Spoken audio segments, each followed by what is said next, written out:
ہیں. اس نے کہا بھائی جن ون کچھ نہیں ہوتا. میں بہادر جا کے دروازہ بجایا, ہاں بھائی کوئی ہے؟ اس نے کہا ہاں ہوں. سنا یار یہاں کوئی جن ون رہتا ہے؟ کہہ رہا میں تو 500 سال سے رہ رہا ہوں, مجھے تو ابھی تک کوئی نہیں ملا.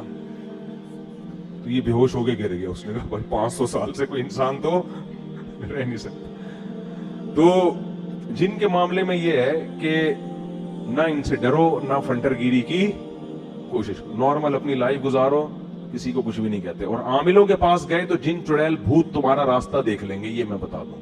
عامل جہاں سونگ کے جائے گا نا, 25-30 جنات وہاں چھوڑ کے جائے گا. وہ عاملوں کے سانس سے ہی سونگ کے ہی وہاں پہنچ جاتے ہیں. یہ ان کو پتا ہوتا ہے یہاں ہماری دکان چلے گی, کسی عامل کو گھر میں نہیں آنے دو کبھی.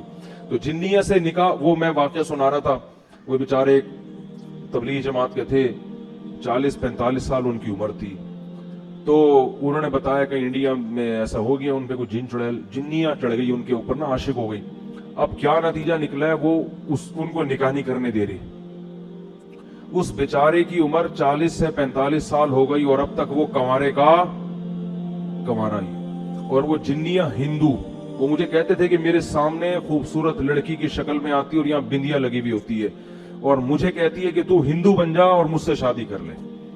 لیکن اس آدمی کا بھی ظرف تھا,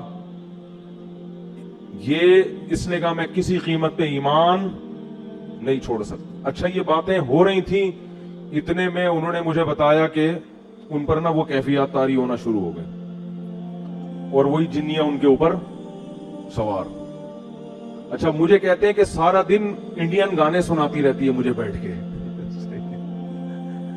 سارا دن کیا کرتی ہے؟ انڈین گانے سناتی رہتی ہے.